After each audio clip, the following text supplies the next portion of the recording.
To accept one's current situation does not mean that one cannot work to change it. I wanted to get that out right away because I see that this is the biggest, if not the only thing, that keeps people from coming over to acceptance. And acceptance is probably the greatest achievement that you can ever accomplish in your life. I don't care what you do in your career. I don't care who you are. If you cannot accept reality, you haven't done anything yet. And if you can accept and do accept what is happening to you, then you have already achieved one of the greatest things that you could possibly achieve in a lifetime. And everything else is a bonus. Our dear friend, the French philosopher Simone Weil, says, to not accept an event in the world is to wish that the world did not exist. Not to accept an event in the world is to wish that the world did not exist. But the world does exist. And so if we do not accept the events that are currently happening in the world, to us, to anyone else, to everyone else, we are essentially trying to deny reality. We resent reality. And who's gonna win that fight? Are we ever going to not accept an event in the world and then have the world change as a consequence of it? Never. To not accept reality is just that, to not accept reality.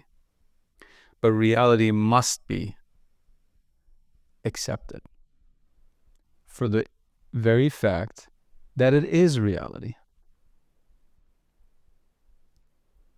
That's all the reason it needs to be infinitely stronger than any resentment, any anger, any wish towards it being different that you might have inside of you.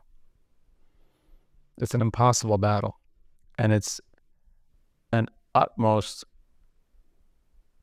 useless battle.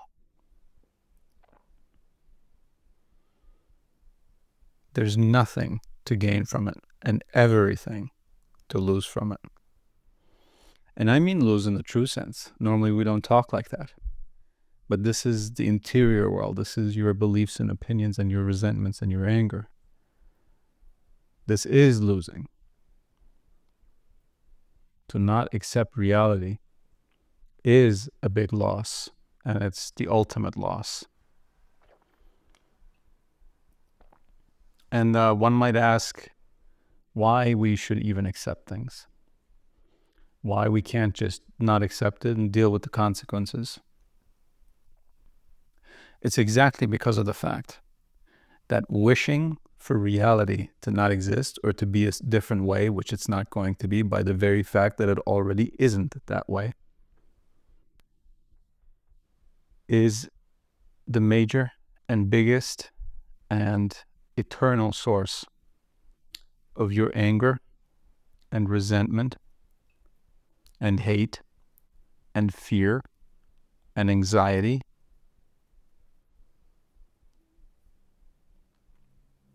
Every feeling that you have inside of you that you wish not to have comes from not accepting an event in the world that is currently happening. In other words, reality. That is why we want to accept reality. Because everything that we accept, it's easy to accept so-called good events, right? You get a lot more money than you thought you were going to. It's easy. It seems easy to accept that. But why not just as easily accept the loss of money of more money than you thought, of any amount, of the entire amount. Why not? It's reality. It's going to happen. If it's happening right now, it's going to happen. There's no way around it. If it's happening, it's happening. And so your only choice is to accept or to not accept. You do not have a choice available to you of not losing that money. If you're losing it or you've just lost it, that's it. So if we would accept all events and not just the ones we deem good, we would completely get rid of our anger, our resentment, our frustration. Every sort of feeling that we think keeps us from happiness is tied to our inability to accept reality. And now we can get to the point that I started this video with,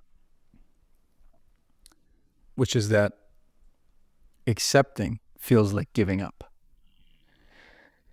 To accept something almost feels like barring oneself, excluding oneself from the possibility of ever doing anything about the current situation.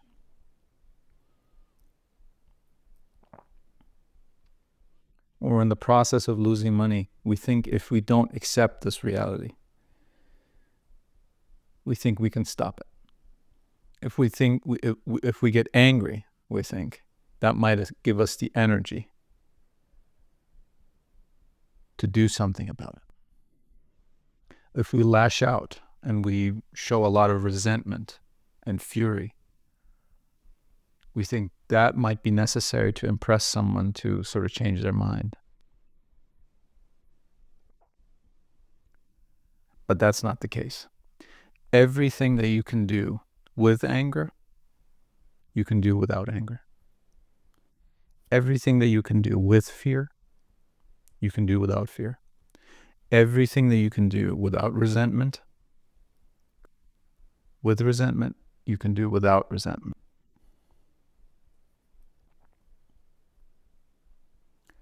And in fact, everything that you do without anger, you can not only do like you did it with anger, but you will do it better.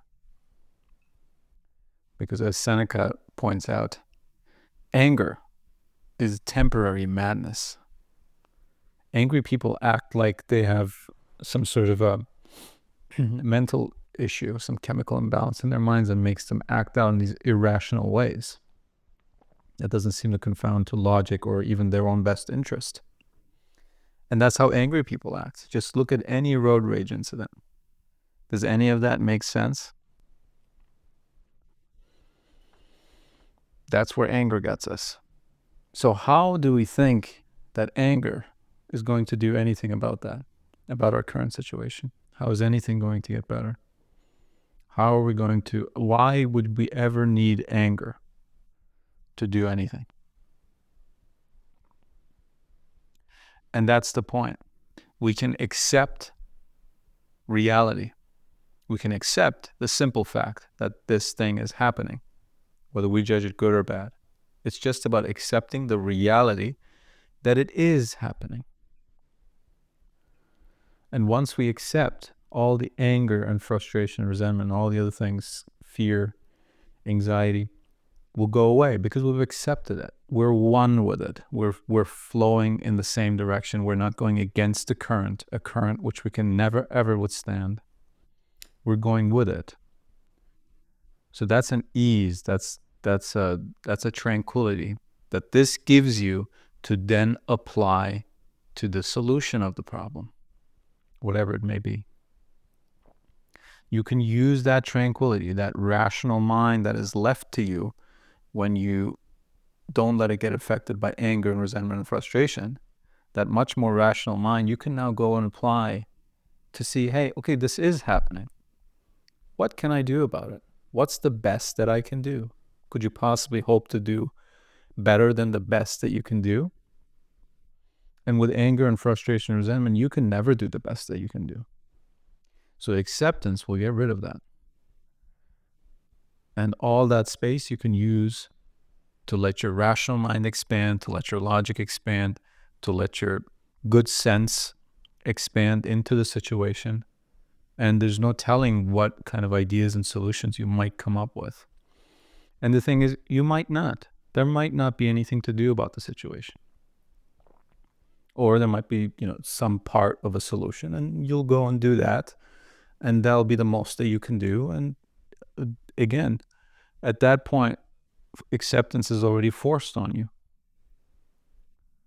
Of course, most people still go on denying reality. Say, no, it's not over. I can still be angry. I can still fight. At least I can humiliate the people that did this to me. At least I can call them names. At least I can do this and that. But that's no good. That's resentment. That's anger. And but it damages no one other than yourself. And that's what acceptance is. And notice that whenever you don't practice acceptance, you are angry and you are resentful and you're anxious. And what does that do? That anger, resentment, anxiety takes you out of the present moment, out of the moment in which reality is happening. Reality is not happening in the past or the future. That's done or not here yet. Reality is happening primarily now. Now is what decides what the past is going to be. And the future is not here yet. It takes you out of the present moment. It takes your attention away from the actual issue, the actual event, the actual problem, let's say, that you really might be able to solve. And it puts your mind into past resentments or future worries.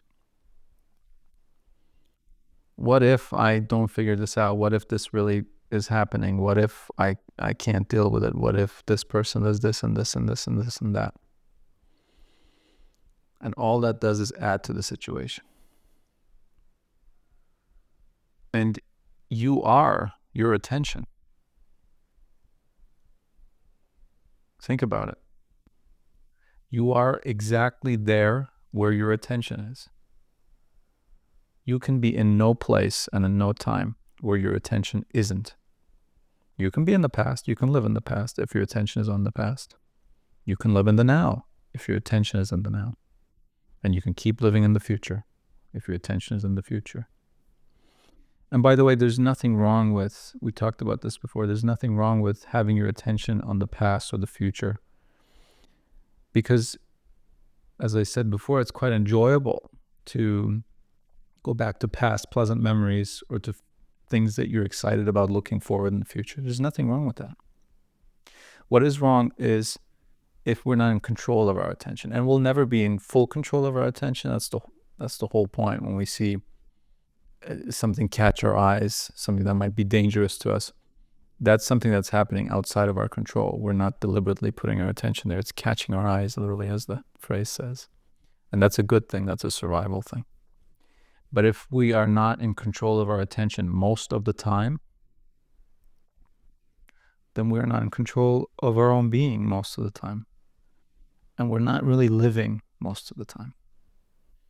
To have your attention randomly scattered is not living. It's being alive, but it's not living.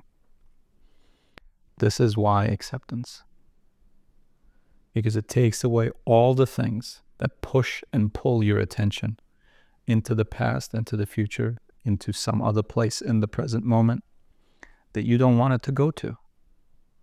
And that's what it's about. You are your attention. You are your awareness.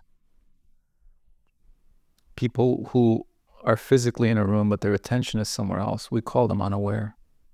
Or even if it's a medical condition, if their awareness is not there, but their body is here, we call that a coma. So whenever you're not in control of your attention, you're not in control of yourself. And when you're not in control of yourself, you're not in control of your life. And when you're not in control of your life, you're not in control of your happiness. So essentially, when you're not in control of your attention, you are not in control of your happiness. And your happiness is the one thing and the best thing that you can control.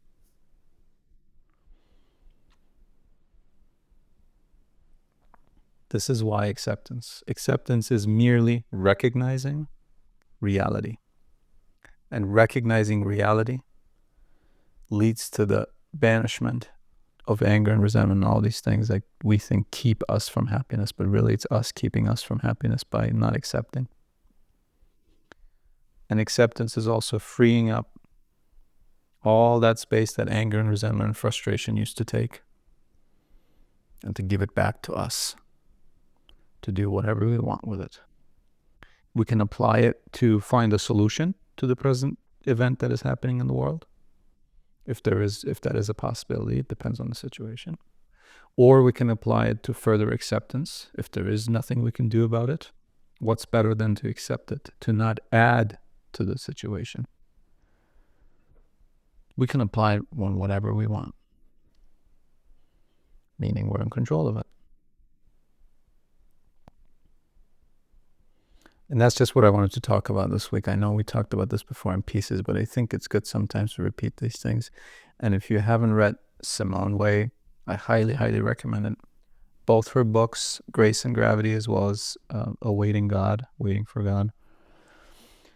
I've recommended before. I really think you should read them. It would add a lot to your understanding of acceptance. It did for me.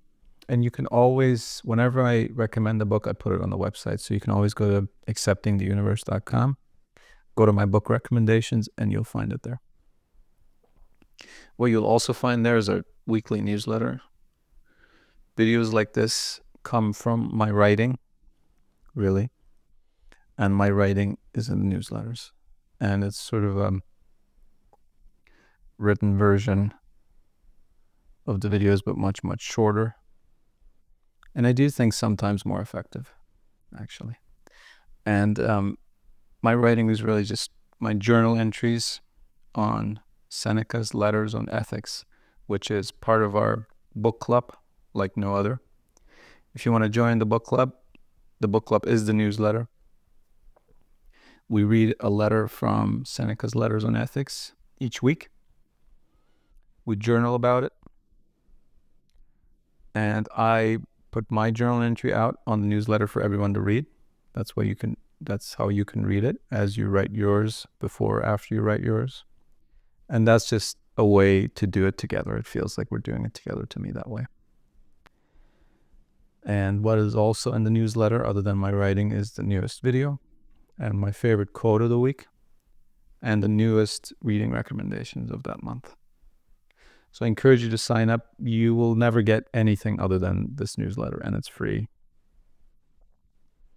And that's all it is. It's our book club. So I encourage you to practice some more acceptance. As soon as it clicks, you almost can't help but practice it. And that's what philosophy helps us to do.